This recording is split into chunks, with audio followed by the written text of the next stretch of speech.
Bom dia. Queria dizer assim que nós estamos muito felizes com a presença da Itainara conosco. Esperamos a sua presença aí por meses, né? Você sabe, né? Estou conversando com você já tem um tempinho.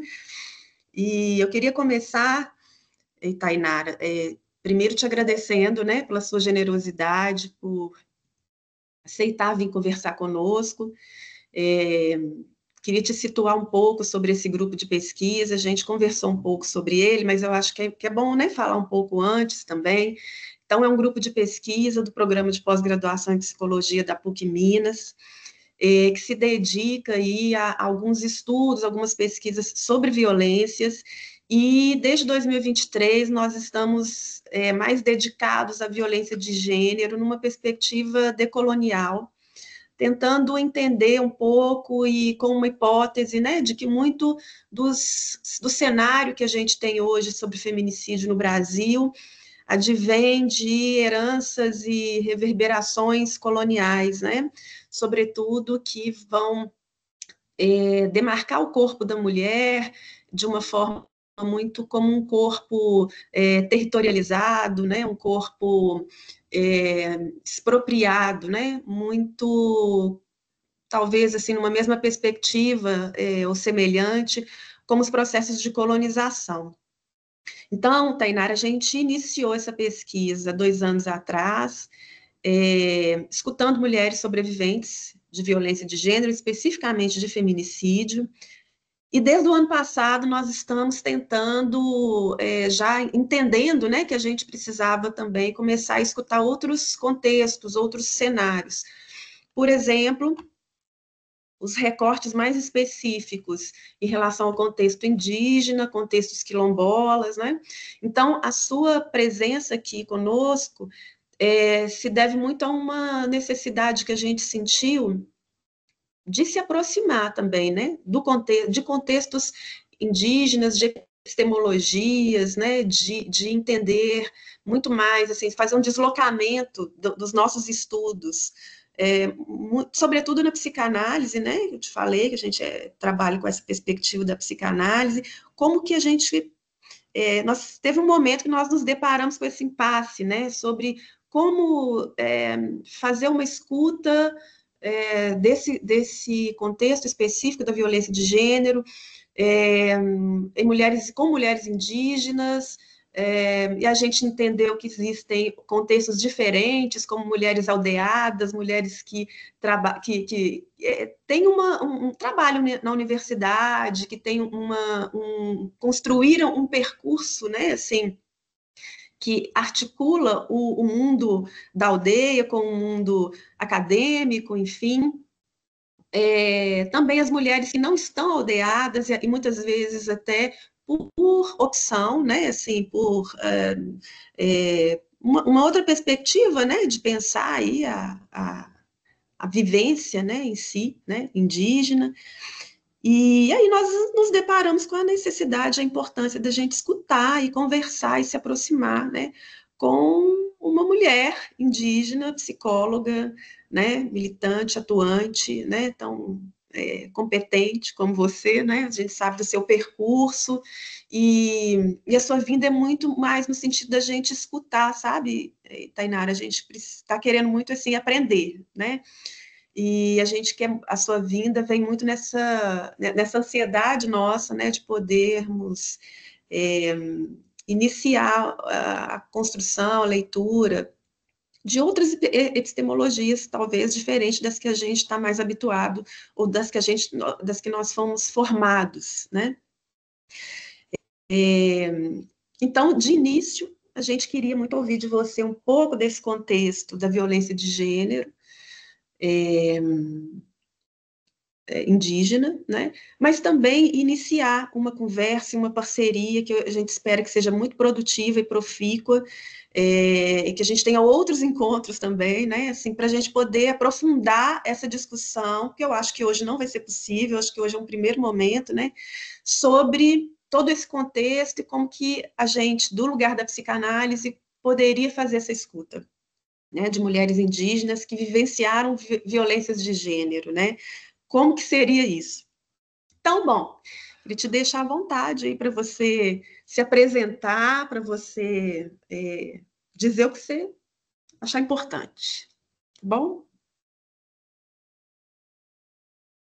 Obrigada, professora Mônica. Faço minhas saudações indígenas, especialmente a toda a ancestralidade aqui presente, as mulheres, e aí, em nome das mulheres, saúdo a todas as pessoas aqui.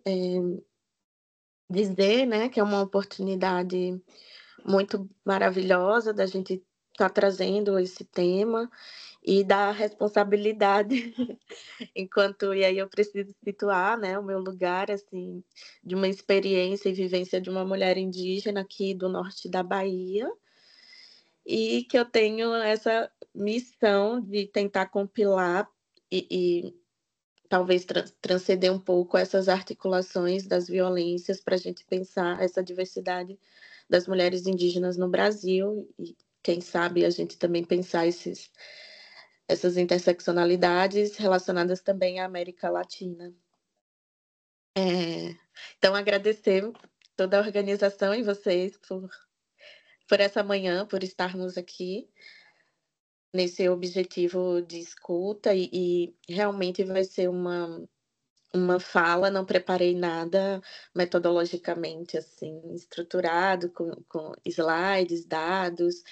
Eu acredito que seja um processo inicial e que a gente depois possa buscar essas informações. Eu vou trazendo talvez alguns apontamentos na minha fala para onde buscar essa leitura, até porque eu tenho um pouco assim mais de resistência nesse campo de trazer essas coisas em formatos mais acadêmicos, embora a gente precise utilizar em alguns momentos. E aí, quando me fizeram o convite e o tema, eu fiquei pensando, né, no que trazer para a gente conversar e dizer também, assim, para além do território que eu tô aqui nesse recorte, né, de uma aldeia no interior da Bahia, que tem ligação com o território, né, ligação com o sertão, essas são minhas referências, né, o sertão da Bahia, o Rio São Francisco, então temos isso em comum também, né, entre estados, esse rio que corta enfim. E para a gente é o Opará, né? O Rio São Francisco, para a gente aqui nessa região, a gente chama o Opará, e ele é conhecido por uma diversidade de nomes, como o Velho Chico. E dizer também que, assim como esse território que vocês estão, também a gente foi impactados pela construção de barragem, então a gente traz também um histórico a partir desses empreendimentos, dessas infraestruturas nos territórios e os impactos que isso traz, então para a gente também pensar essas violências de gênero alinhada com os seus territórios, né? Dizer também que, para além disso, minhas referências aqui são mulheres indígenas que iniciaram um movimento muito importante, que depois eu posso estar trazendo na minha fala, como a gente pensar estratégias e atualidades do meu povo. E também eu encontro na psicologia uma ferramenta que eu buscava enquanto indivíduo coletivo e ainda na minha infância, que era a questão da justiça social. E eu iria para o campo do direito, atrás dessa justiça, mas encontrei dentro da psicologia mecanismos importantes para a gente pensar, né? E ampliar esse conceito de justiça. E aí eu inicio, né, minha graduação saindo do meu território, indo para uma capital, estudando em universidade pública, tendo acesso a um universo que até então não era conhecido para mim, tendo acesso a teorias e reflexões e questões que não faziam parte do meu cotidiano, de linguagens difíceis também, e nesse processo de aprendizagem que envolve esse pensar, esse sistema de pensar que é instituído através da ocidentalidade. E como dentro da ocidentalidade, as categorias, né, essas repartições, elas estão presentes constantemente. Então, aí pensar esse contexto de violência de gênero, pensando e problematizando também essas categorias. E aí, antes de eu entrar nesse debate sobre categorias, eu tenho um percurso no sentido de algumas construções relacionadas a esse tema, ainda no início, né, eu tive a oportunidade de escrever 3 referências técnicas, uma, no federal, que foi lançado no final do ano passado, outra saiu também no final do ano passado, que foi em Minas, que é essa referência, das diversas psicologias das Minas. Então acho que tem na versão PDF, no Conselho Regional de Minas. Depois eu posso falar um pouquinho dessas referências, e na Bahia que ainda está na produção, né, a gente ainda está nessa fase de confecção dessa referência para o lançamento.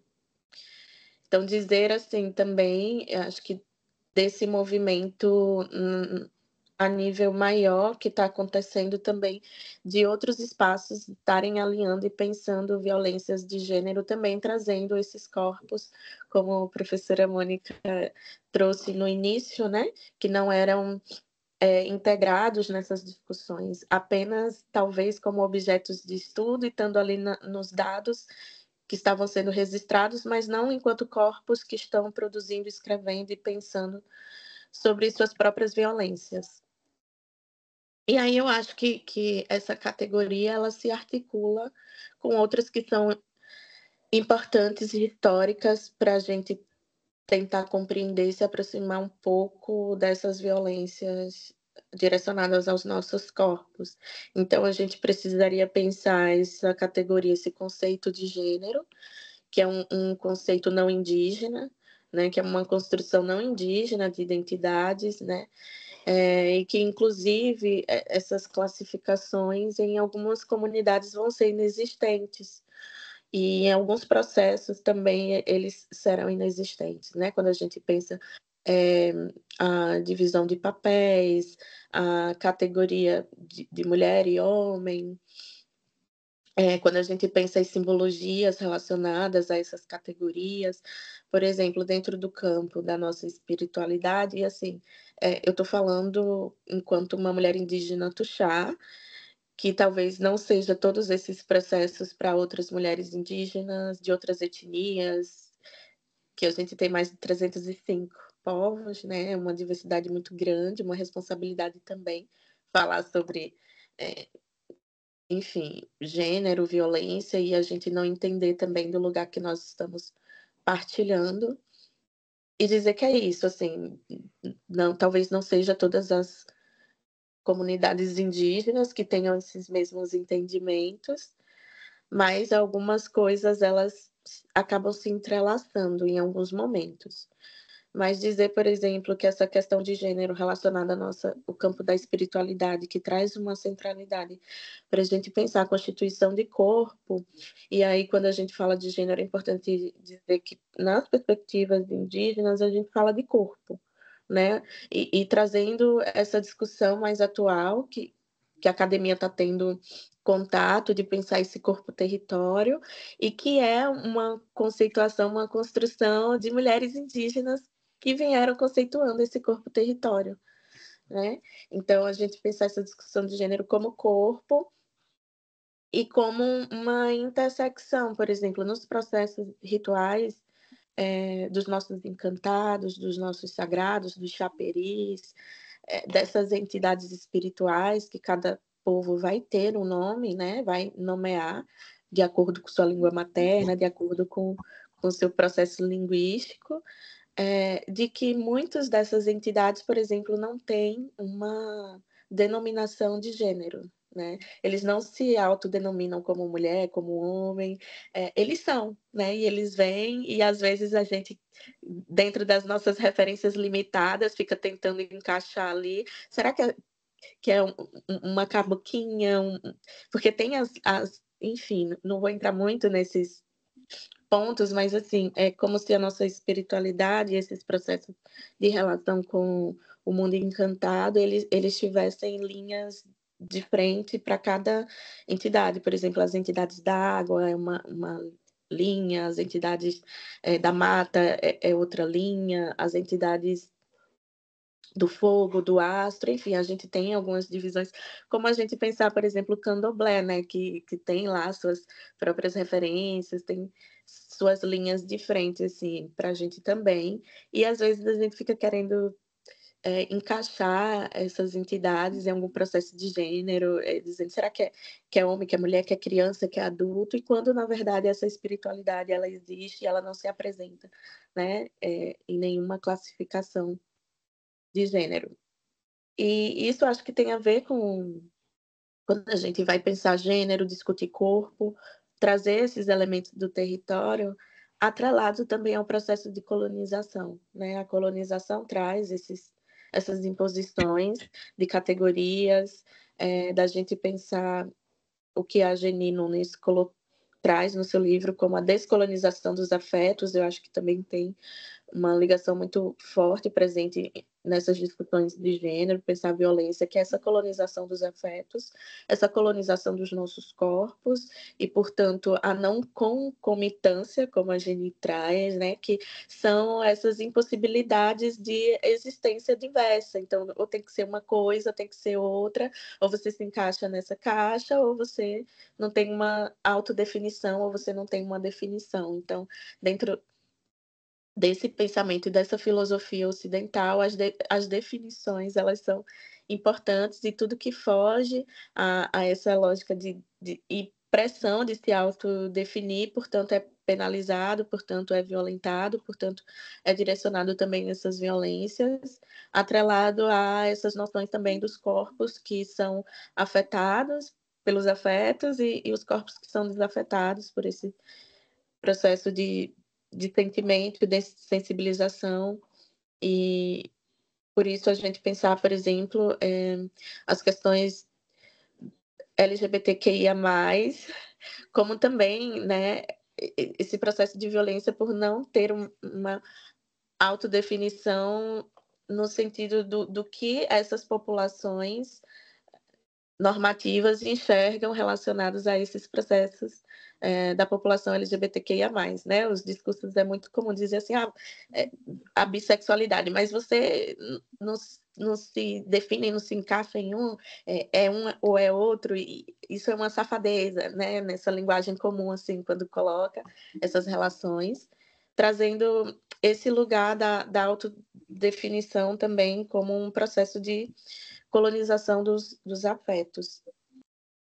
E aí a Geni traz, né, a partir da experiência dela enquanto uma mulher guarani, o que é essas relações de gênero para a comunidade dela, para o povo dela, esses entendimentos, como essa colonização do corpo está ligada à colonização dos afetos e como que isso traz também, né, a colonização traz os resquícios também de um modo de pensar da igreja, de igrejas, e quando a gente pensa também as punições relacionadas a esse modelo, né, de se relacionar. E aí, quando a gente fala, por exemplo, da luta pela terra, da gente pensar o território também atrelado a essa categoria de violências, né, essa categoria relacionada à violência, gênero, o território ele traz uma centralidade e talvez um contraponto importante para a gente pensar feminismo, movimentos feministas e a luta das mulheres indígenas. A gente entende que a construção desses movimentos feministas, elas trazem questões que nós não estávamos e não nos víamos inseridas, primeiro porque esse movimento ele traz uma inauguração a partir essa ocidentalidade e também dessa luta atrelada às questões de trabalho, ao direito da mulher ao voto e essa luta histórica, mas que a gente entende que a nossa primeira luta, ela não vem nesse período, né, ela é inaugurada com a colonização. Então, quando a gente desconsidera a colonização dentro desse processo de violência de gênero, a gente desconsidera essas violências que estão entrelaçadas desde a Constituição, a história de Constituição do nosso país, às mulheres indígenas.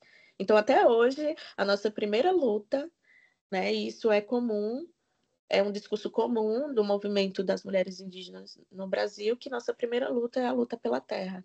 Então, se esses movimentos eles não trazem isso como primazia, então também a gente não pode se alinhar, porque não passa pelas nossas questões também. E aí há também uma hegemonia de discurso, de luta dentro dos próprios movimentos. Então eu entendo também que o movimento, ele não pode e não consegue abarcar o todo. Eu acho que tem especificidades que realmente, são importantes que sejam olhadas, dentro desse campo da especificidade, mas não só também, isolados ou desarticulados desses movimentos maiores. Não significa que o movimento das mulheres indígenas não esteja, tão distante das lutas de outros movimentos feministas, né, mas a gente entende também que é preciso fazer uma militância dentro do que a gente acredita que é importante para a nossa luta no movimento. Então a gente vai ter, esse território, essa luta pela terra, como centralidade das violências direcionadas aos nossos corpos desde o início, né. A gente sabe que a colonização, de terras trouxe grandes violências e impactos desde a destruição de etnias, territórios, biodiversidade, quanto é uma luta permanente, né. Até hoje a gente enfrenta outros processos mais atualizados, de questões relacionadas à terra e à demarcação de terra, e até hoje a gente está em Brasília fazendo acampamento terra livre, reivindicando, nos articulando na base, fazendo mobilizações nos nossos territórios, né, nos nossos estados, mas sempre alinhada a uma luta maior, e uma luta contra também o Estado, contra essas políticas que, ora, dizem se alinhar e defender os nossos direitos, mas constantemente há uma inversão disso, né, mais violações de direito, e o quanto que essa luta pelo território, pela demarcação de terra, pelo nosso bem viver, ela também está alinhada a essas violências que são direcionadas aos nossos corpos, a vulnerabilizações dos nossos territórios e, consequentemente, uma maior vulnerabilização das mulheres e crianças que estão dentro dos nossos territórios. E aí a gente pensar também, né, como esse patriarcado, ele é um sistema de opressão colonial também, que faz aí esse alinhamento ao colonialismo, no sentido de que também dentro essas violências, né, elas não são só violências externas, e elas não têm só uma consequência de violências externas, né, elas acabam trazendo influências dentro das nossas comunidades, no sentido mesmo do patriarcado, do machismo, ser algo presente também, né, na realidade desses homens e dessas relações desses homens com as mulheres, entendendo também, né, o patriarcado como herança, como resquício da colonização. Alguns, alguns povos, inclusive, não eram povos patriarcais, e sim matriarcais, onde as mulheres, né, faziam a base dessa cultura, dessa comunidade, estavam em linhas de frente, mas com todo esse processo, né, enfim, que a gente sabe do patriarcado, acabou trazendo influências e a retirada desse protagonismo das mulheres, nas suas histórias relacionadas às comunidades e na história oficial, né, a gente nem escuta falar das contribuições de mulheres indígenas no processo de independência do Brasil, no processo, da abolição da escravatura, dentro desses processos a gente não vê, né? Mas não significa que não existiam.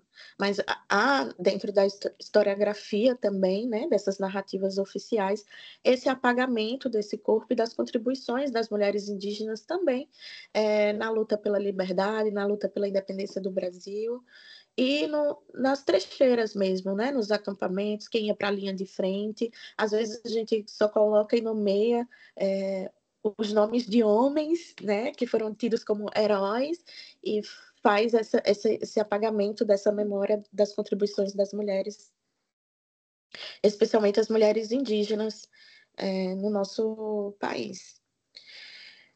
Bom, então faz parte dessa herança e dessa estratégia negar e apagar a centralidade das mulheres nas lutas, decisões e protagonismos históricos, embora a gente esteja em um outro movimento no nosso tempo, que é desse protagonismo existir dentro das comunidades, assim como também, né, o movimento LGBTQIA+, tem tido uma imersão e uma contribuição enorme dentro do movimento indígena como um todo.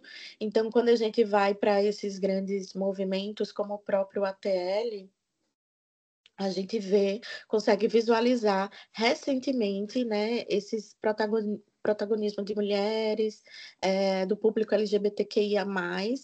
Agora, muito, muito, muito, muito recente também a inserção da psicologia, né? Faz, eu acho que uns três anos para cá, que a gente tem algumas atuações do Conselho Federal, e isso se dá a partir do lugar de uma conselheira indígena, né, Anita Tuxá, que conseguiu ser a primeira conselheira indígena de um sistema conselhos que tem mais de 50 anos de regulamentação no país.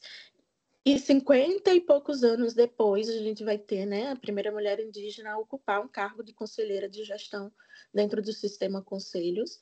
E, consequentemente, isso traz muitas aberturas, muitas fraturas também dentro desse sistema. Assim como também é o lugar que eu estou me posicionando aqui na Bahia, né, por ser a primeira mulher conselheira indígena a ocupar uma gestão, né, eu também estou no CRP 03 aqui da Bahia, e aí começam as nossas missões de poucas indígenas dentro do sistema conselhos para pensar todas essas questões relacionadas às burocracias, às violências e às interseccionalidades que isso traz. Então, o sistema conselhos também é um campo hoje da nossa luta. A gente luta dentro desse espaço e dizer que é um espaço que a todo tempo está nos dizendo que nós não precisamos estar ali, nós não vamos conseguir mudar as coisas, e que as coisas querem permanecer como estão, né? E é um espaço também de muita violência. Então, se a gente pensar, por exemplo, entrar lá na rede do Conselho Federal e olhar os comentários que tem direcionados a uma publicação específica que foi, acho que do ano passado, sobre algum evento que a Anita Tuxá participou, muitos comentários misóginos nessa publicação, direcionadas a uma mulher indígena. E de tantas publicações, por que, né, essa concentração dentro dessa publicação que tinha o protagonismo de uma mulher indígena? E aí, várias questões, inclusive de questionamentos das identidades. Então, atrelado a essa identidade de gênero, também há esse monopólio de normatização de não indígenas, querendo dizer e tutelar se nós somos ou não somos considerados indígenas, se nós parecemos ou não parecemos indígenas. Então, as mulheres indígenas têm feito uma ocupação, e aí eu vou abrir um parêntese assim, especialmente as mulheres indígenas da minha comunidade Tuxá, têm tido uma atuação de protagonismo dentro das nossas comunidades, mas fora também. Quando a gente pensa, por exemplo, que hoje a diretoria da educação escolar indígena, referente aos os assuntos da educação escolar indígena no MEC, quem ocupa essa cadeira recente, inclusive, acho que é de 2 anos para cá, é uma mulher indígena Tuxá, chamada Rosilene Tuxá. E ela tem uma história, uma trajetória dentro do movimento da educação que começa aqui nesse território do Rio São Francisco, do Vale São Francisco, aqui no norte da Bahia. Depois ela consegue ocupar essa coordenação a nível estadual, aqui no nosso estado, e depois aí ela vai trazendo formações, né, vindo especializações, mestrado, agora ela concluiu o doutorado dela, e ela consegue chegar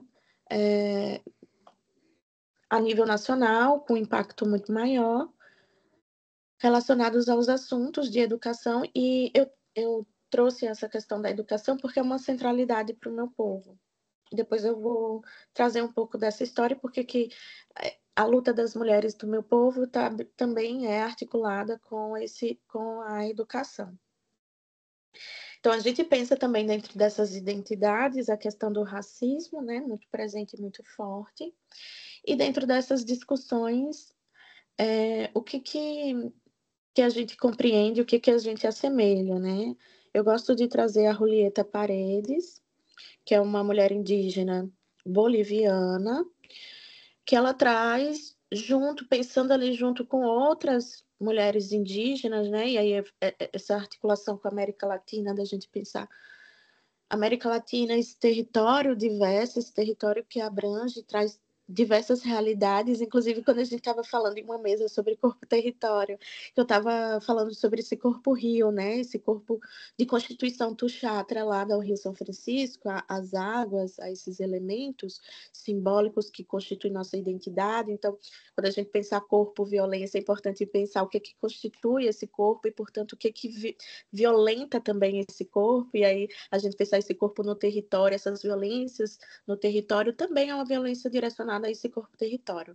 E aí, nessa mesa, quando a gente estava discutindo isso, a Julieta falou também, né, desse corpo montanha. Então, a montanha não é um elemento presente no meu território, mas é um elemento muito presente na América Latina em alguns países, né? A Bolívia, por exemplo, e aí recentemente a gente teve, infelizmente, né, esse acontecimento de Juliana, enfim. Aí ela trouxe essa questão da montanha, para pensar esse corpo-território, esses atravessamentos. Eu falei: "Nossa, que interessante, eu não tinha pensado também dentro dessa perspectiva", e o quanto que é importante quando a gente está nesses outros espaços, trazendo outras realidades e diversidades para a gente pensar também a mesma temática. Então, possivelmente, aqui também, se tivesse outras mulheres indígenas, seria mais rico ainda a gente falar sobre essas realidades, assim. E aí ela traz, né, pensando junto com outras mulheres indígenas da América Latina, elas conceituam, o feminismo comunitário. E aí eu acho que o feminismo comunitário, trazendo essa perspectiva indígena, eu acho que nos ampara, nos desloca para outras materialidades, assim, para a gente pensar outros processos. E acho que uma fusão mesmo, uma distinção do feminismo histórico que a gente tem para um feminismo comunitário, e aí a gente sai dessa individualidade e coloca como centralidade, né, esses aspectos do comunitário. Então, portanto, a nossa comunidade, os processos que estão inseridos no território, a gente traz para essa centralidade. E aí ela traz como também uma prática que busca o equilíbrio entre mulheres, homem, natureza e comunidade. E aí eu acho que esse é o grande diferencial quando a gente coloca, né, a natureza, o território, dentro dessas discussões relacionadas à violência de gênero, a feminismo, ao que de fato está atravessando, né, esses corpos, territórios. Como a professora Mônica também trouxe, assim, é uma diversidade e contextos muito diferentes, né?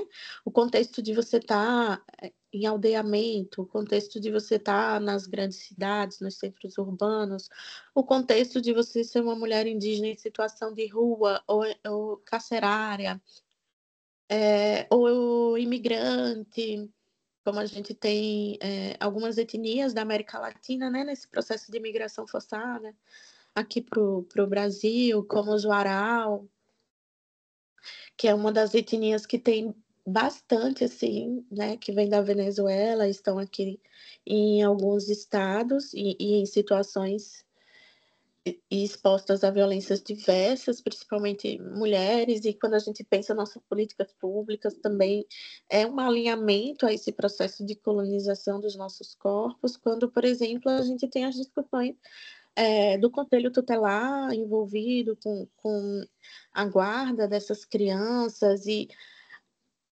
o processo de entendimento que eles têm sobre algumas práticas das nossas comunidades que são lidas como negligência, né? Outro dia eu estava acompanhando um trabalho de mestrado de Samara, que é lá do Rio Grande do Norte, e a dissertação de mestrado dela falava sobre o uso oral e essa relação com as políticas públicas do Estado. Tinha lá as negligências, questões com abrigo, questões da ausência de suporte e de acesso às políticas públicas, mas tinha muito forte a presença, por exemplo, das retaliações, das ameaças, né, como a retirada das crianças das mães, porque estavam nas ruas, nos semáforos, nos sinais, porque não estavam na escola. Configurações bem complexas, assim, quando a gente pensa, e aí tem um pouco dessa discussão quando diz assim: "Olha, as crianças do Aral aprendem com suas mães, aprendem seus trabalhos junto com suas mães". Então, dentro dessa cultura não existia, por exemplo, deixar a criança sozinha, em um abrigo, sozinha e as mães saírem, porque faz parte do processo de educação pedagógico dos ensinamentos do Aral, o acompanhamento dessas crianças nos processos. E como pensar também, né, a inserção dessas crianças dentro de uma unidade escolar, quando essas crianças nem sequer falam português. Elas falam suas línguas maternas, e isso é uma demanda, por exemplo, que chegou. Os Carajás são aí de Minas, né, e teve uma família de Carajás que foi para São Paulo, eu não sei se foi a zona oeste, mas chegou uma demanda para o coletivo que eu faço parte, que é o coletivo Capim. É um coletivo que tem psicanalistas, enfim, eu faço parte de alguns coletivos, o coletivo Capim, que está ali mais em São Paulo. Aqui na Bahia é o Ocupação Psicanalítica, que tem aqui na Bahia, no estado do Espírito Santo, acho que, não sei se Minas Gerais, mas Rio de Janeiro tem também, né? No Rio de Janeiro também. Inclusive, o coordenador aqui da Bahia, tem origens em Minas, né, que é o Marcelo, e aí ele é um professor da UFRB aqui na Bahia, e a UFRB foi onde eu fiz meu mestrado. E o Ocupação Psicanalítica, quando eu trabalhava em Ilhéus com a população tupinambá, eu saí no início desse ano, né, na CESAI, que é a Política de Saúde Indígena, eu conheci o Marcelo, e aí ele apresentou, né, o Ocupação, e a gente foi fazendo parcerias, porque há uma ausência mesmo do acolhimento individual dessas subjetividades e sofrimentos, que não seja no sentido da clínica privada, né, essa questão do acesso, de você pagar. Temos algumas dificuldades econômicas relacionadas a isso, e a ocupação faz um trabalho nesse sentido, entre aspas, voluntariado, acolhendo, esses processos de sofrimento dentro do território, e não é à toa que a grande maioria das pessoas que estão vinculadas às terapias, a esses processos psicoterapêuticos, são mulheres, né.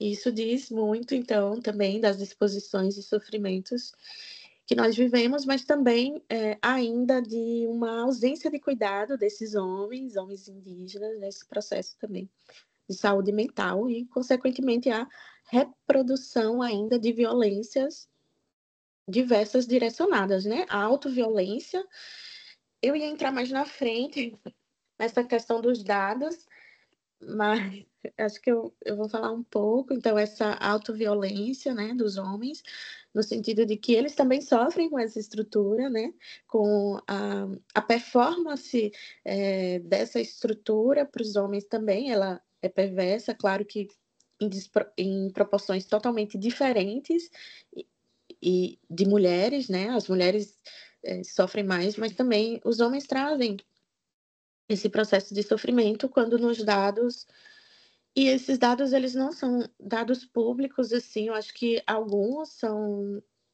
são colocados, mas esses dados são os dados que eu fazia o registro aqui no polo de Ilhéus. Eu consolidava esses dados relacionados ao que vai relacionar entrar numa categoria de saúde mental, e também há uma discussão dentro de saúde mental, porque não é uma concordância ampla dessa categoria, desse termo, para se tratar das populações indígenas, né? A gente tem utilizado a atenção psicossocial para tentar englobar outros aspectos também relacionados, enfim. Mas dentro desse programa de saúde mental, né, dentro desses classificadores que a gente fazia a produção desses dados, os homens tupinambás, especificamente, né, a população que eu trabalhava, eles estavam nos indicadores dos homicídios, dentro dos indicadores de alcoolismo, dentro dos indicadores de substâncias também, né? Enfim, não só o álcool, outras substâncias, e também nos dados de suicídio. As mulheres indígenas, né, da população tupinambá, elas também estavam em dados, né? Tinha alguns dados relacionados à violência física, a autolesão muito forte, muito presente, a autolesão. Então, as mutilações, as tentativas de suicídio, né? Também eram as mulheres que lideravam o uso de psicotrópicos. As mulheres lideravam, né, esses dados, essas classificações. Então, acho que traz um pouco dessa discussão, né, de que muitas vezes, inclusive, assim, essas novas violências direcionadas às mulheres, elas não são só mais violências físicas, né, ou psicológicas, assim, embora essa violência psicológica ela esteja atrelada na autolesão, mas a minha análise, a minha leitura é que essas violências de gênero faziam com que essas mulheres se autolesionassem ou tentassem morrer, por exemplo. E é uma violência, né, as autolesões, por exemplo, é uma violência que não está sendo considerada dentro dos indicadores quando a gente vai fazer a análise das violências de gênero contra as mulheres. Eu fiz essas 3 referências e eu mencionei muito rapidamente isso, e não estão elencadas como as violências, né? A gente tem violência patrimonial, violência psicológica, violência física, mas as autolesões, que dentro das comunidades indígenas, pelo menos, assim, essas questões de saúde mental, elas são muito presentes, e algumas categorias elas são muito mais do que nos indicadores nacionais.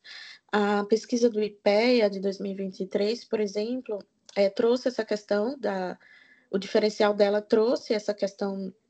E assim, é importante dizer que os nossos instrumentos, né, essas ferramentas, elas estão sendo atualizadas, e agora que está começando a aparecer assim, alguns indicadores relevantes relacionados a essa consolidação dos dados das populações indígenas. Então, a gente tem aí desde 2022 uma atualização do censo que vai trazer um pouco melhor esses dados, porque para nós que somos pesquisadores,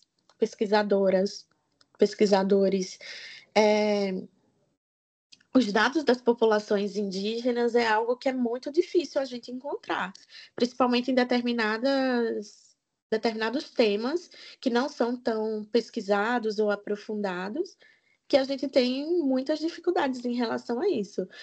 Na disciplina de epidemiologia, eu fiz o mestrado em saúde da população negra indígena.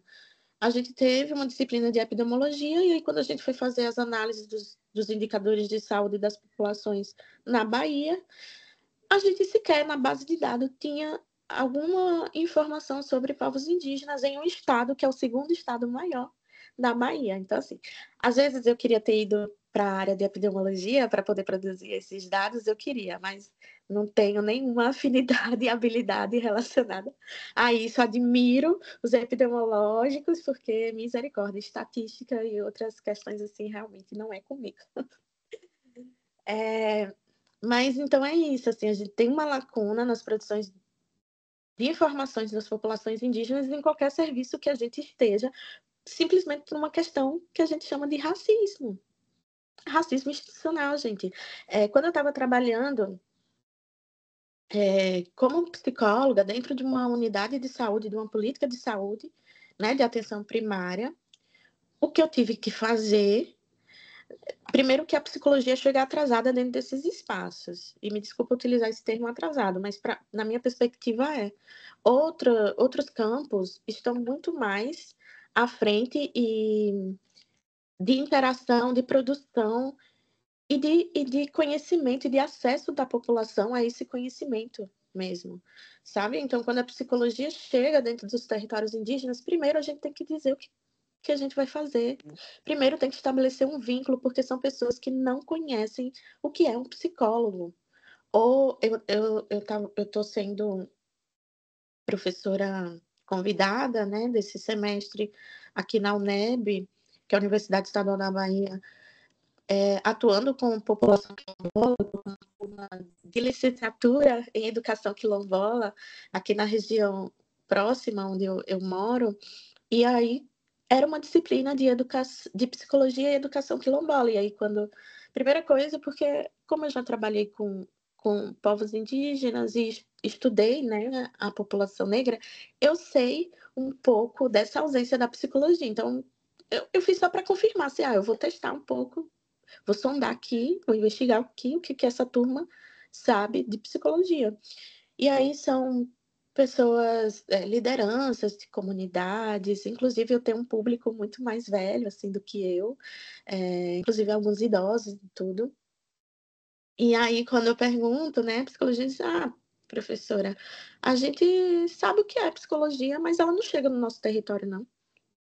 Né? Então, assim, eu sei mais ou menos esse conceito da categoria de psicólogo, o que é, mas eu não tenho acesso a esse serviço, então é aquilo, né?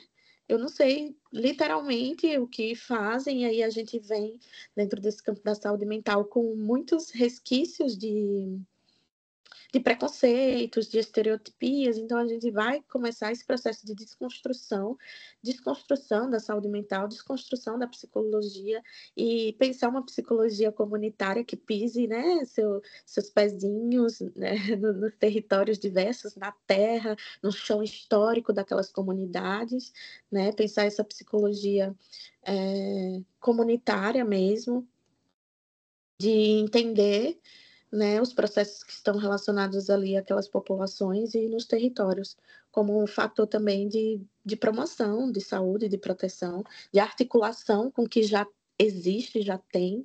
Então, também há um saber ali dentro daqueles territórios que manipulam, inclusive, as demandas psicológicas, quando há ausência de um psicólogo, né, alguém está ali, sendo aquela pessoa que está manuseando as demandas, não necessariamente dentro desse campo profissional, mas minimamente ali das relações humanas, né?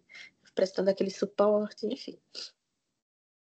E aí a gente ainda tem esse trabalho de mostrar a psicologia, de também se entender, né? O que eu vou fazer, se desvincular, inclusive, dessa psicologia elitista, histórica, eurocêntrica que a gente tem e buscar outras referências ali para dar conta, senão a gente fica muito fechado e as demandas elas não conseguem chegar ou chegam e a gente ignora, não consegue adequadamente atender. E aí depois disso a gente vai capacitar, qualificar, formar as equipes. A enfermagem, por exemplo, dentro da atenção primária, ela é fundante, é fundamental, assim. Então, é a enfermagem que faz todo o trabalho dentro do território, inclusive de identificar as demandas e trazer para a gente, porque a enfermagem, ela está em quantidade dentro dos territórios. O psicólogo, e aí não é só uma realidade da saúde indígena, o psicólogo que está dentro de um PSF, dentro de uma unidade, ele às vezes é um ou dois profissional para 2, 3 bairros, para um bairro enorme. Enfim, há também, né, uma sobrecarga do profissional dentro desse sistema, e isso diz também, das políticas públicas e desse modelo que não entende, né, do essencial trabalho que nós fazemos, e aí só recorre ao psicólogo quando a coisa, o bicho pegou, né? Quando tá ali para apagar fogo, o incêndio, o fogo já tomou conta de tudo, aí chama o psicólogo para dar conta. Então, tem muito disso, da gente sensibilizar e formar as equipes para as questões, né, de identificação, que são demandas psicológicas, que são demandas urgentes, que são demandas para notificar. Então, eu fiz esse rodeio todo para falar que esses dados, né, essas produções de dados, muitas vezes vai vir nesse campo de sensibilização do profissional. Às vezes a informação está ali, mas o profissional não registra. Eu fiz todo esse trabalho. Então, hoje, por exemplo, dentro dos dados da CESAI, lá, o Polo de Ilhéus era, acho que, o primeiro da saúde indígena no Brasil. Assim, a gente tem 24 distritos sanitários, então, são todos os estados que têm um distrito sanitário, que é onde essa política ela vai se operacionalizar. E dizer assim que desses distritos, os distritos, eles não necessariamente são estados. Às vezes, um distrito ele está ali dando assistência a 2 estados, né? Essas divisões são estratégias territoriais, que eu também não entendo muito como é que se deu essas divisões, mas enfim, a gente vai ter distritos que têm mais de um estado, como Alagoas e Sergipe. Eu acho que isso deve levar em consideração o número populacional. Mas enfim, e aí desses distritos, né, Ilhéus, o polo de Ilhéus foi destaque no sentido do polo ter mais notificações relacionadas às tentativas de suicídio. E isso é um reflexo do trabalho de uma psicóloga que chega dentro desse polo, qualifica as equipes, e a gente vai registrar todo e acolher todo tipo de demanda que a gente acha que é dentro desse campo de saúde mental. Então, o AIS, por exemplo, que é o Agente de Saúde Indígena, ele tem um papel fundamental, porque é ele que permanece no território. É a ele que muitas vezes as comunidades vão recorrer. É a ele que as informações vão chegar. Então, se esse agente ele não sabe, por exemplo, que aquela discussãozinha que teve na casa de fulano, que resultou num tapa na mulher, é uma informação que é importante para a equipe, ele não vai passar. Então, a gente arrochou nesse sentido, assim, até a gente conseguir fixar um fluxo. Enfim, a gente tem o CIMI, que produz relatórios anuais sobre violências a povos indígenas, né? Um relatório enorme, grande do CIMI. Eu só tive acesso até 2024, o de 2025 foi lançado recentemente. Não, eu minto, só tive acesso até 2023. O de 2024 foi lançado recentemente, eu ainda não olhei esses dados, mas eu coloquei esses dados de 2023 na discussão que eu fiz aqui na referência do Conselho Federal. O nome da referência técnica é Atuação de Psicólogos no Atendimento às Mulheres em Situação de Violência. E aqui a gente tem nome de diversas mulheres, inclusive mulheres indígenas. E a Alessandra Almeida, que é uma psicóloga aqui da Bahia, que é conselheira do CFP, estava coordenando esse GT, esse grupo de trabalho. E hoje ela está, acho que como presidenta ou vice-presidenta do Conselho Federal. A gente queria colocar nomes de mulheres que já morreram. E aí ela disse, não, de jeito nenhum. A gente vai colocar nome de mulheres que fazem o protagonismo, que fazem a luta, e vamos homenagear elas enquanto estão vivas. Dentre as mulheres indígenas, assim, que eu coloquei, eu peguei algumas referências lá na BIPSI, na Articulação Brasileira de Indígenas Psicólogas e Mulheres do Território, né, que eu não ia colocar só o nome de mulheres do meu território, eu queria um quantitativo maior, assim. E aí o Hudson Carajá, que ele é um psicólogo aí de Minas, do povo Carajá, ele deu o nome da tia dele, Adriana Carajá, que inclusive está aqui. E, infelizmente, depois, né, dessa publicação, acho que no final do ano passado, no início desse ano, eu recebi a notícia que ela tinha sido assassinada. Então, assim, é uma complexidade, né, de violências, principalmente atrelada a território. A gente teve uma que repercutiu muito aqui na Bahia, que foi a morte o assassinato de Nega Pataxó, aqui no sul da Bahia. A gente tem algumas regiões que a concentração de violências ela é muito maior e assim essas violências elas não se sensibilizam com nenhum tipo de corpo. É a mesma forma fria e sem afeto que matam homens, matam mulheres e crianças. Então, também os corpos de crianças não estão livres dessas violências, muito pelo contrário, muitas vezes são mortes tão brutais. Quando a gente pensa, por exemplo, nas crianças caigangues que foram degoladas, quando a gente pensa nas crianças Yanomamis que foram estupradas e depois mortas, a gente tem uma série de violências, e aí que vai ser considerada violências de gênero, mas são violências territoriais também, desses corpos territórios, que tem a ver com as disputas de terra. A violência que o meu povo sofreu aqui, por exemplo, com o impacto da barragem que inundou meu território, e a gente, há 30 anos atrás, e a gente vem para esse novo território sem as nossas terras que a gente tinha antes. A nossa luta ainda hoje é por terra. A gente está em contexto de retomada do nosso território ancestral, que a gente chama território avó, o Nequê, que é o Desorobabé, mas expostos também a esses conflitos com a monocultura, né? Essa colonização e essa disputa por terra e, portanto, a não demarcação tem a ver também com essa monocultura. Aqui a monocultura é do coco. Então, Rodelas não é conhecida como a terra indígena do povo que carrega o nome de um indígena rodeleiro, né, das missões ainda, do período das missões, né, porque Capitão Francisco Rodelas foi um indígena que ajudou, enfim, nesse período da colonização. Então, Rodelas não honra essa memória ancestral, ela é conhecida como Terra do Coco. Enfim, esconde diversas violências. Eu acho que eu vou abrir por aqui, mas assim, falar também que não é só violências, né, a gente também tem enfrentamentos, a gente também tem os processos de bem viver, a gente também tem, né, outras questões para além da violência, e graças a Deus, que bom que a gente tem. A gente tem, né, outras buscas para o que a gente chama, sei lá, de alinhamento à saúde mental.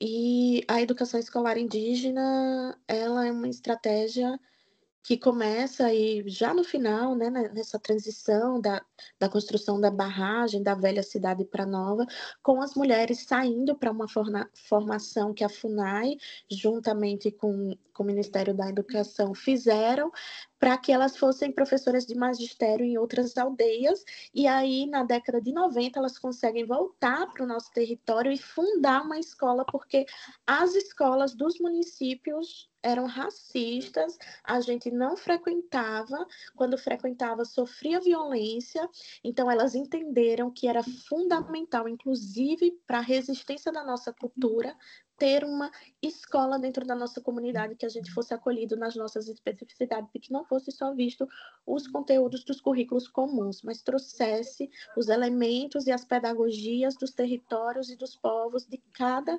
povo que tiver uma escola dentro do seu território. Então, a gente alinha os nossos saberes tradicionais com a base comum curricular, mas a centralidade é os nossos processos, e isso é um grande diferencial. E dizer também que esse é uma luta ainda existente, quando até 2 anos atrás o governo do estado pagava diferente o professor indígena e não ajustava o salário com o professor estadual, por exemplo. A gente conseguiu, né, reverter essa situação, mas ainda é uma luta constante, e ainda a educação escolar não é uma realidade presente em todos os territórios. Aqui no município, eu também trabalho no município com educação especial inclusiva, na escola onde eu estou, eu tenho muitos alunos, mais de 70 alunos que são de outras etnias que vieram, né, os tuxás são tradicional desse território, mas houve a migração de outras etnias para esse território, acho que são 4 ou 5, enfim. E essas crianças não têm dentro das aldeias dela escola indígena, e aí elas acabam vindo para o município, e assim, uma outra estrutura, enfim, um outro papo. Eu acho que eu vou abrir um pouco também para escutar. Eu sei que é muita coisa e eu ia entrar na referência, mas eu vou deixar como leitura para vocês lerem. Eu escrevi mais assim o eixo 2, que fala sobre, inclusive, a gente pensar essa categoria de mulheres, e aí traz a discussão das mulheres indígenas, e o eixo 3, que é a prática da psicologia e rede de atenção e proteção, que aí a gente vai falar sobre os desafios do acesso dessas mulheres, principalmente mulheres em contexto rural, aldeamento, no acesso dessas políticas, e a inexistência, muitas vezes, dessas políticas na garantia dos direitos dessas mulheres. Então, enfim, é isso. Tainara, eu tô assim, eu não queria parar, né? Mas muito pela questão de horário mesmo. Mas assim, é muito bom te ouvir, né? Muito bom te ouvir, assim, realmente é muito esclarecedor assim para a gente e ao mesmo tempo é muito provoca muitos deslocamentos, né? Então, é, eu queria te dizer assim que a gente chegou até você foi justamente pelo Coletivo Capim, né? Que a gente estava aqui, né, nos grupos, tal, às voltas, e aí Neuza, que está aqui no grupo, descobriu o Coletivo Capim e colocou aqui no grupo, e a gente vamos atrás, né? E eu me inscrevi lá no um curso que vocês promoveram, tal, né? E aí foi assim. Então a gente e também a gente já tinha, né, ouvido falar de você aqui em Minas e tal, né? Então, eu queria, assim, tem muitas coisas que eu queria poder desenvolver com você. Eu acho até que a gente deveria, Jaque, convidar a Tainara para vir a Minas, né? Assim, de repente, assim, se você topar, não sei se você tem essa agenda, de você poder vir no evento que a gente está promovendo agora em setembro. Vou te passar os detalhes do privado, você vê se você seria maravilhoso ter você conosco, né? Assim, porque você traz coisas muito importantes, essa noção da violência, né? Quando você traz esse marcador de gênero, né? Que é um marcador muito ocidentalizado, você traz as violências da população indígena muito pluralizada, né? Assim, são violências que atravessam os corpos indígenas em diversos aspectos. E se a gente for pensar em relação aos corpos das mulheres, a gente já tinha se deparado com esse dado, mas te ouvindo falar, isso vai ficando mais vivo assim para a gente, pelo menos para mim, né? Eu tive essa impressão de como desse indicador dos assassinatos, né, de mulheres indígenas, muito ligados a mulheres que são lideranças e do envolvimento delas com a terra, né, e com a defesa, né, da terra, enfim, da ancestralidade, tudo mais. E de como que esses dados eles se destacam muito, né? Então, assim, tem uma violência de Estado, né? Me parece muito bem localizada. Tudo que você disse de violência, né, assim, em relação à população indígena, me faz pensar muito numa violência de Estado, né, que é muito legitimada, muito naturalizada e talvez por isso tão invisibilizada, né. Eu vou deixar as coisas que eu tinha pensado aqui para outros momentos para a gente conversar, para a gente poder circular, porque muita gente quer trazer alguma coisa. Vai lá, Jaque. Olha, primeiro, Itainara, muito, muito obrigado. Assim, eu tenho muitas anotações que eu fiz aqui para conversar, porque foi muito rico para nós. Eu tenho uma banca de monografia de outra pessoa que é integrante aqui do grupo, mas vou me atrasar um pouquinho, que eu queria conversar com você. Primeiro, o seguinte: a ocupação psicanalítica nasceu aqui. Em Belo Horizonte, aí ele vai para o Espírito Santo, mesmo porque a gente começou a exportar ex-aluno, né? Então a gente tem ex-aluno em Belém, em Alagoas, em Vitória, né? O Marcelo, eu fui da banca do Marcelo, assim. Então temos uma conexão muito forte. Eu queria conversar com você, mas você precisa de vir aqui, ou a gente ir aí, né? Ou a gente encontrar no meio do caminho, em algum lugar, né? A questão não vai ser o lugar. porque eu fiquei pensando várias coisas. Primeiro, o seguinte, né? A psicologia, no sentido europeu, né? Ela nasce vinculada ao individualismo, né? Ela nasce por causa do conceito de indivíduo. E aí a psicologia tem essa origem, que isso não significa que ela esteja condenada a ficar atrelado a isso, né? Mas é importante a gente saber para poder fazer a crítica a isso, para poder ultrapassar, e, sobretudo, para a gente pensar uma psicologia, uma psicanálise decolonial, né? Porque tem essa questão mesmo originária do individualismo. E outra coisa que eu escutei você falando, né? Que as categorias não são binárias, que talvez essa seja uma questão importante, que a gente trabalha com binarismo, homem e mulher, e que nas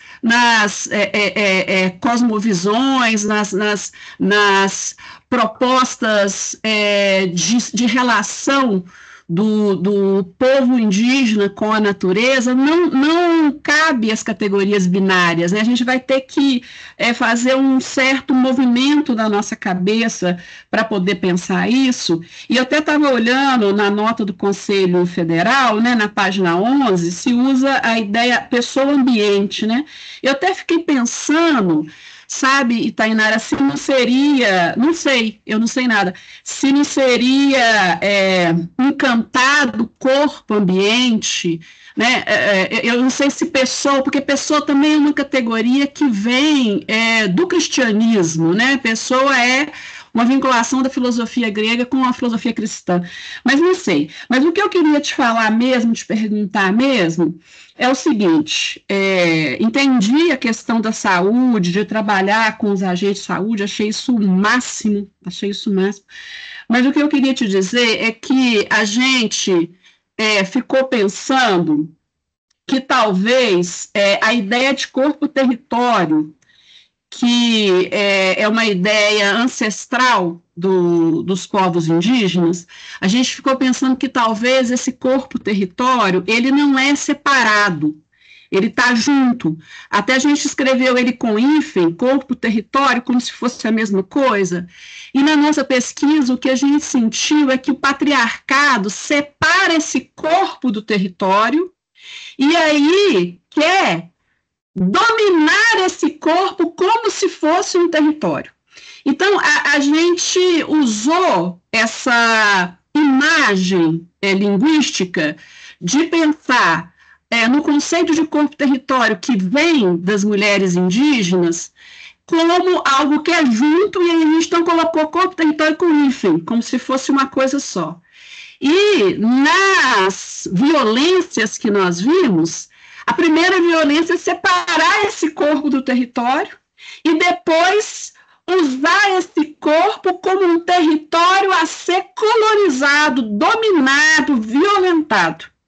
Eu queria ver o que você achou dessa nossa ideia maluca, esse recurso, porque nós ficamos tentando pensar um recurso, porque quando as mulheres que nós escutamos falavam isso, que o homem que tentou matá-la achava que o corpo dela era dele, que ela era um território dele, a fala vem de uma mulher, ela fala assim, ele achava que era um território meu.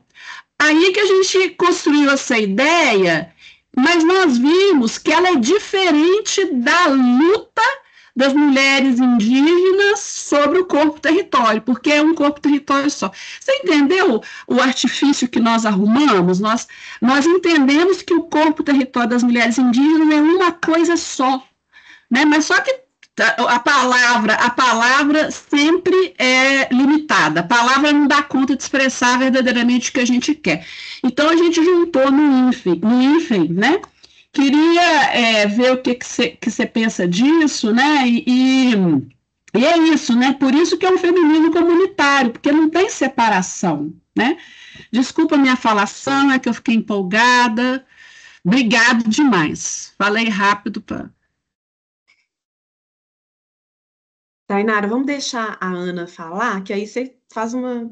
Porque nosso tempo aqui a gente tinha previsto até 10h30, mas eu acho que a gente poderia ir até 10h40, seria possível? Pode ser para vocês? Eu tenho que avisar que 10h30 tem a banca da Ana Júlia, mas depois eu vejo a gravação. Tá bom, beleza. Então, você quer responder? Responde. Se você quiser responder para ela, então, Tainara, pode ser. Depois a gente fica até 10h40, a partir da proposição da Ana. Bom, então agradecer também as interferências de Mônica e de Jaqueline. Que bom saber, né, dessa história do ocupação. E eu acho que algum integrante também daqui estava no evento no início de junho, lá no Espírito Santo, sobre A clínica. Juliana. E A a gente Jaque tava... também, né? A Jaque Na também. verdade, 4 pessoas, né? A Tava a Ana Jaque, também. eu estava, a Camila, acho que ainda está por aqui, e a Ana Rena, que vai te perguntar aí daqui a pouquinho. Éramos Quase 4. que a gente se encontra presencial, todo mundo. Eu também estava no dia 11 de junho, lá nesse evento, enfim. Jaque, eu acho que é isso, né? Acho que vocês resumiram o que eu estava falando esse tempo todo e está muito ligado, né? Eu só vou, para finalizar, isso mesmo, assim, eu acho que é por aí mesmo essa discussão, a análise linguística está maravilhosa. E aí eu só vou finalizar com o que está escrito na referência técnica do Federal, na página 68, quando vai fazer essa discussão das violências, né, a gente inicia trazendo essa noção de corpo-território como um conceito político que revela como a violência contra os corpos dessas mulheres também é produzida na exploração de seus territórios. O corpo, nessa perspectiva, é compreendido como território de luta, produção de resistência e afirmação de identidades, não sendo possível desassociá-lo do seu território e da vida cotidiana. Esse conceito, para mulheres indígenas, é importante, pois implica processos não só políticos e sociais, mas uma categoria de análise para a formação das subjetividades e intersubjetividades. Ao considerarmos o território como agenciador das experiências subjetivas, conseguimos dimensionar sua relevância e significado, assim como suas produções de sofrimento, adoecimento, saúde e cuidado, a partir dessa interação. Aí eu trouxe uma citação minha do livro da BIPSI, de 2022, né, que o corpo-território é atravessado por uma história, memória coletiva, território ancestral, por processos que formam enquanto subjetividade, sujeitos sociais, consciência coletiva, e a ordem desse sofrimento não deve ser considerada em demandas individuais, seria muito perigoso essa aproximação, porque impossibilita enxergar o território dentro de suas próprias complexidades e se tornaria difícil as resoluções. O sofrimento é político, histórico e social. E aí, fazendo só um parêntese, quando eu fiz a minha pesquisa de mestrado, eu fiz com professores e lideranças indígenas da minha comunidade, e como eu queria mensurar ou compreender, na verdade, o impacto da construção da barragem sobre meu povo, eu analisei e fiz uma discussão sobre corpo. E aí, como eu queria saber do impacto, eu precisava saber como esse corpo sofre, mas para me saber como esse corpo sofre, eu precisaria saber do que esse corpo é constituído. E aí a gente fez uma oficina sobre o corpo tuxá e a constituição dos elementos que estão presentes nesse corpo tuxá. E aí os professores a gente fez um grande desenho e os professores foram desenhando os elementos simbólicos essenciais, né? Aí tinha o Rio, São Francisco, e aí a gente entendendo esses elementos simbólicos, a gente consegue identificar, então, por onde esses sofrimentos eles são atravessados para ser direcionado a esse corpo. Então, muitos elementos estavam dentro ali do território, né? Enfim, eu acho que é isso. Maravilhoso, Tainara, muito obrigada. Muito bem. Então, Ana?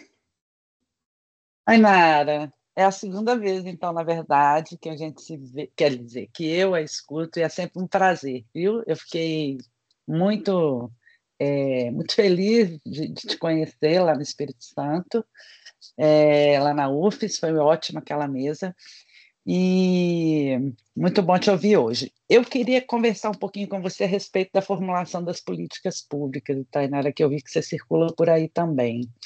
E eu queria rapidamente te contar que eu estive circulando pelo norte de Minas um tempo, fazendo um diagnóstico rápido para o estado de Minas Gerais, para a Secretaria de Assistência Social, e ao mesmo tempo que a gente identificava, né, uma comunidade densa de etnias, a gente percebia um certo afastamento das políticas em relação a essas populações. E uma certa fala assim: eles se resolvem por lá. Quando se tratava de alguma etnia, das questões que porventura surgissem, era sempre dito isso pelos profissionais, por exemplo, da assistência social. Não, eles se resolvem por lá.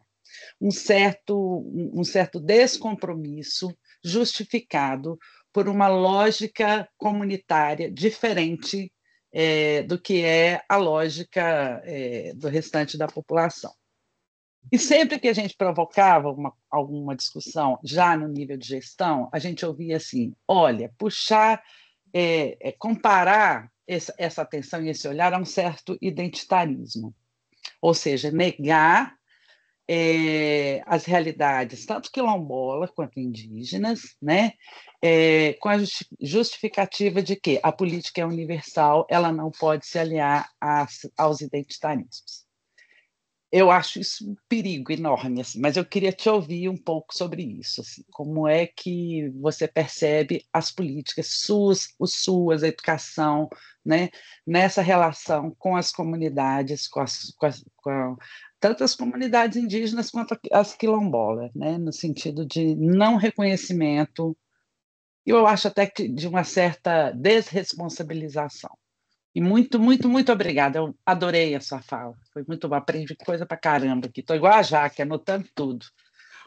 Ana, e o canto dela lá no evento? Ai, foi lindo. Foi lindo. Foi algo assim que faz a alma e o corpo elevar, que estão juntinhos. Foi lindo. A gente estava lá. Foi lindo. E é engraçado, né? Como é que aciona coisas assim, mobiliza coisas dentro da gente mesmo, né? Como diz a música, desloca uma porção de coisas assim. Muito obrigada.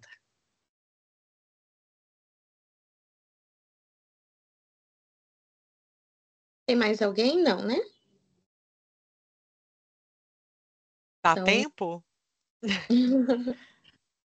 Dá? Rapidinho, pode? Então, Tainara, primeiro te agradecer mais uma vez, né? Ótimo te ouvir.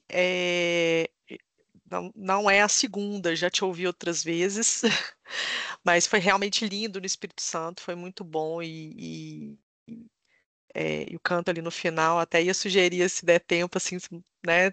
Se você pudesse aqui, não sei se o online também permitiria a mesma energia que circulou ali, foi importante. É, mas só para assim, para te contar, né, que eu particularmente, né, muito inspirada nessa construção que a Jaque trouxe, que a Mônica vem trazendo aí na pesquisa, né, trouxe o corpo-território para uma discussão na monografia, né, de final de curso, e eu continuo agora no mestrado. É, e na monografia, como a Jaque te colocou já a questão dessa, né, de na nossa escuta ainda haver uma separação de corpo e território, né, no que ouvimos. Mas, né, como começamos a ouvir também mulheres indígenas e mulheres quilombolas, a proposta, inclusive, da minha dissertação é até trazer a retomar esse hífen, justamente pela experiência nos quilombos, né? Da resistência, da luta, da ancestralidade, né? A Beatriz Nascimento faz essa confluência, né? Já que estamos falando dos rios aqui, né? É uma confluência muito legal. Do corpo-território, da cosmovisão indígena né, para o quilombo.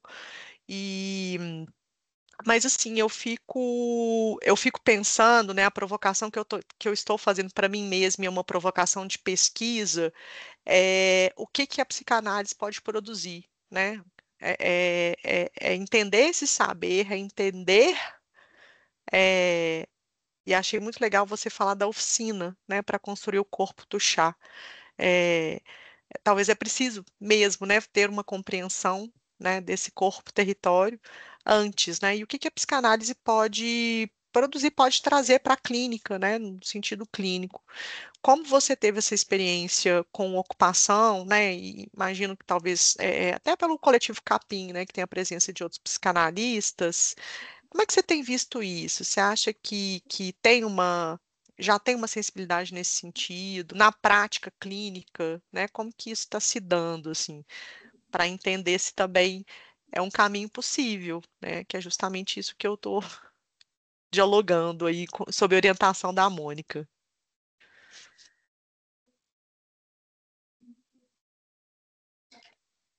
Bom, meninas, então muito obrigada também por essas provocações, reflexões, e que bom que está repercutindo. Acho que esse é um dos maiores propósitos nossos aqui, no sentido de afetações. E aí, em relação às políticas públicas, é isso, né? Não é só a psicologia que chega atrasada nos territórios, eu acho que pensar esse território é fundamental, né? Porque se a gente pensa nos territórios que estão próximos dos grandes centros, a questão do acesso, ele pode ser um facilitador. E se a gente pensa nos territórios que estão distantes dos centros urbanos, né? Essa questão do acesso é um inibidor. E aí tem esses polos, assim, né? Quanto mais próximo dos centros urbanos, mais próximo dessa cultura de cidade, das interferências que essa cultura de cidade tem dentro dos territórios. Então, quando eu trabalhei com a população tupinambá, apesar de estar dentro de um território tupinambá enorme, eu que venho de um território, né, de uma luta sem terra, chego num território enorme, tupinambá, com 40 aldeias, realidades diferentes. Então, as aldeias que ficavam beira de pista tinham suas dificuldades, porque disputava com turismo local, Ilhéus né, turismo, disputava com os grandes empreendimentos. Agora está a questão dos condomínios luxuosos ali, das hotelarias. Já tinha as hotelarias, agora são condomínios luxuosos, prédios enormes sendo construídos, apagando toda a vista do litoral e privatizando mesmo.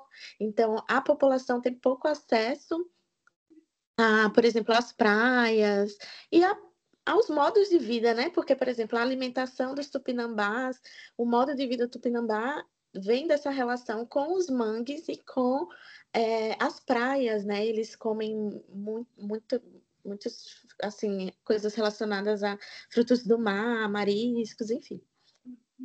E os territórios que estão, por exemplo, mais dentro, assim, mais distante, tem as disputas com as fazendas, né?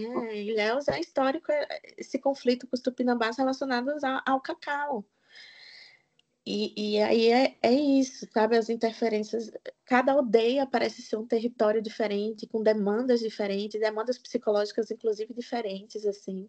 E cada aldeia, embora, né, essa frase assim, deixa que eles resolvem.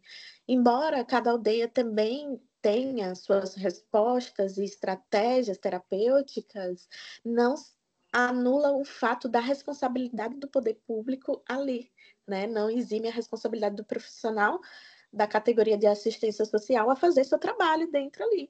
Eu não vou negar que, eu não vou dizer, não vou me iludir dizer que não tem demandas de polícia dentro do território, que não tem demandas de conselho tutelar dentro do território, que não tem demanda de assistência social dentro do território. Tem as demandas. E aí tem esses desafios, né? O desafio de uma política de cidade, que se estrutura dentro de instituições de cidade, se deslocar para as zonas rurais. Então, pouco a gente vai ter ali uma equipe itinerante, e quando tem uma equipe itinerante, tem os desafios logísticos e financeiros. Às vezes é o carro que a prefeitura não pagou a oficina para fazer a manutenção e o carro está parado, ou então não tem a ordem de abastecimento, ou vai uma vez no mês e quando volta, sei lá, tanta coisa já aconteceu. Eu falo isso porque a política de saúde indígena ela é descentralizada, então a gente vai até os territórios e a gente já enfrenta esses desafios de carro, gasolina, contrato de manutenção do veículo, o veículo é alugado e aí quando esse contrato ou se encerra ou não pagou, esse veículo é recolhido, a gente fica sem carro para entrar. Imagine em um município que não é pensado uma política para dentro dos territórios. Os desafios devem ser muito maiores. E fora a sobrecarga das equipes itinerantes também. Às vezes é uma equipe itinerante para dar conta da zona rural toda daquele município. E tem a questão de quem está na zona rural, o acesso para a cidade ele é limitado ou não existe. Eu tenho pontos de aldeia que não passa, não tem transporte público, não passa transporte coletivo para eles irem para a aldeia. Às vezes eles precisam caminhar 7, 8 quilômetros para chegar num ponto de ônibus e pegar o ônibus. E às vezes a linha é só uma linha de transporte de ônibus para as roças e tem os horários. Então, é muito cedo que sai da roça, tipo, passa 5 da manhã e aí essa pessoa, esse indígena tem que acordar 3, andar até 5 horas conseguir pegar esse ônibus.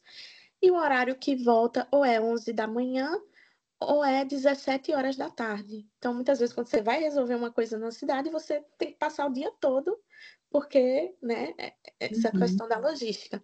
Outra questão também que impacta muito nos atendimentos é a questão da interculturalidade.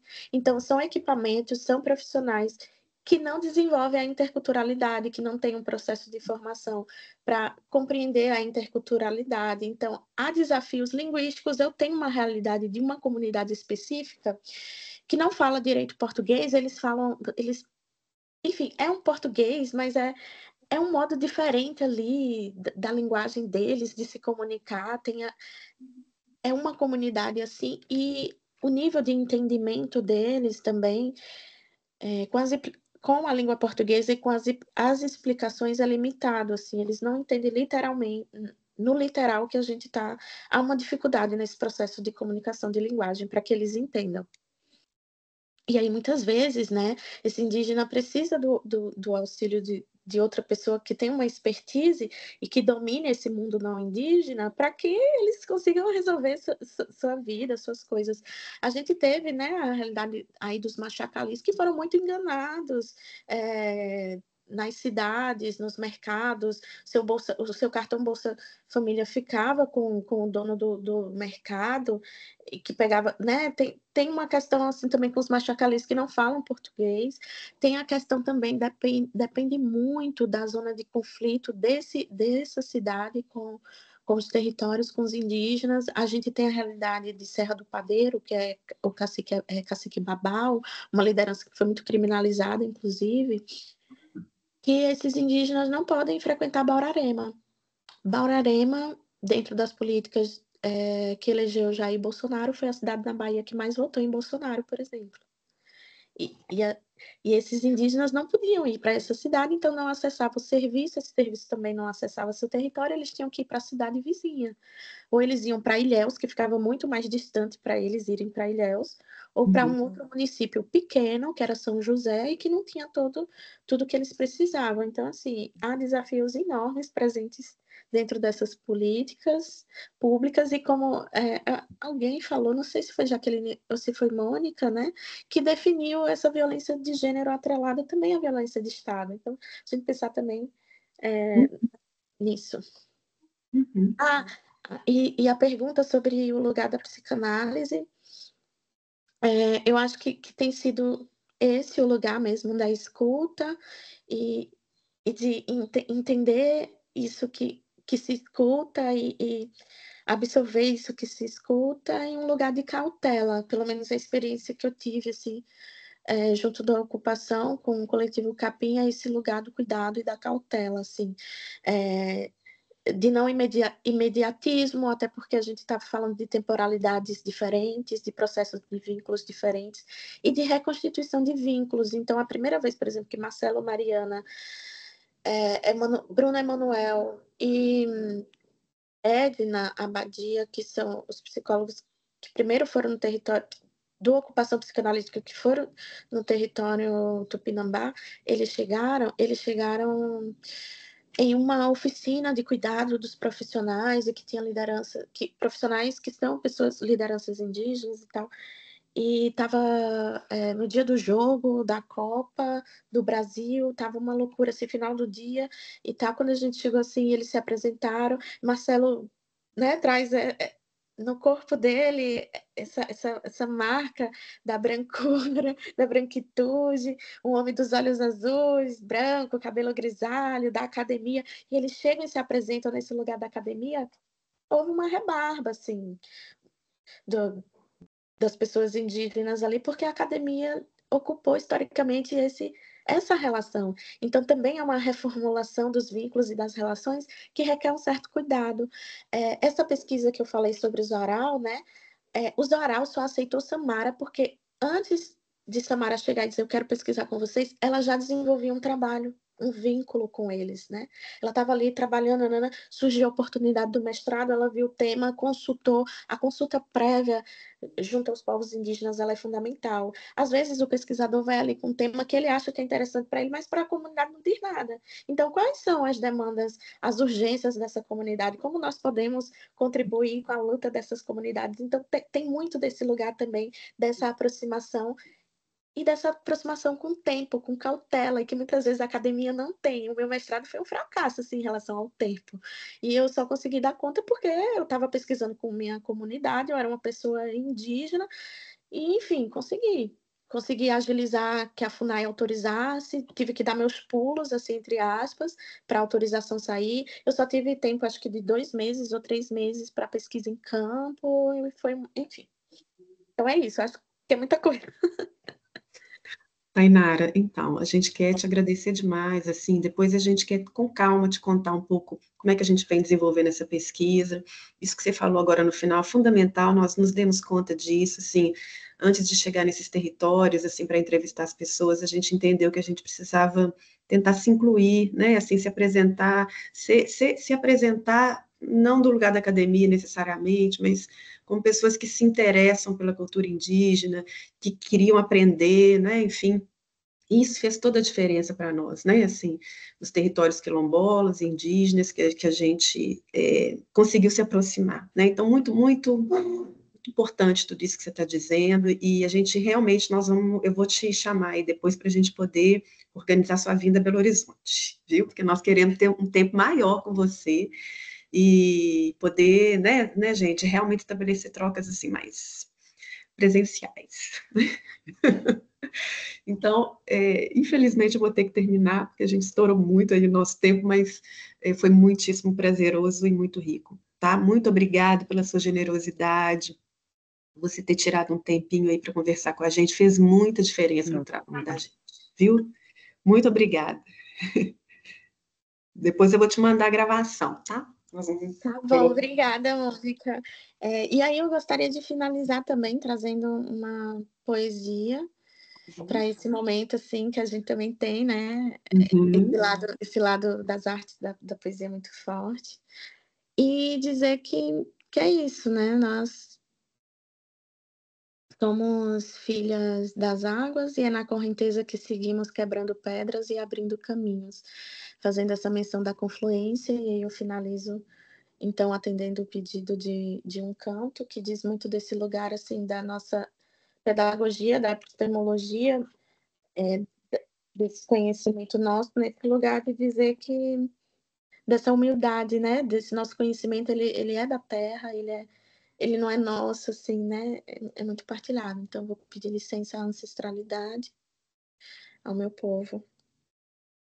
Eu não sou mestre, eu não sou nada. Eu não sou mestre, eu não sou nada, mas sou um viajeiro, ai que ando pela Reina, reina, reina, ha, na oa, ai, na, eina, oa. Reina, reina, reina, ai, na oa, ai, na, eina, oa. Ineto.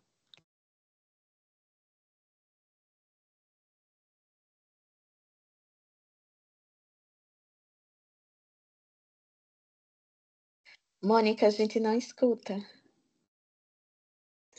Eu estava aqui emocionada. E te agradecendo mais uma vez, tá? Muito obrigada. Foi lindo, né, gente? Bom descanso, bom trabalho para quem trabalha, bom descanso para quem vai descansar. Até a próxima. A última palavra que você pronunciou foi qual? Rineto, obrigada na minha língua de Zubuquá. Obrigada a você. Beijo e até a próxima. Tchau, gente. Obrigada, viu? Obrigada, gente. Até.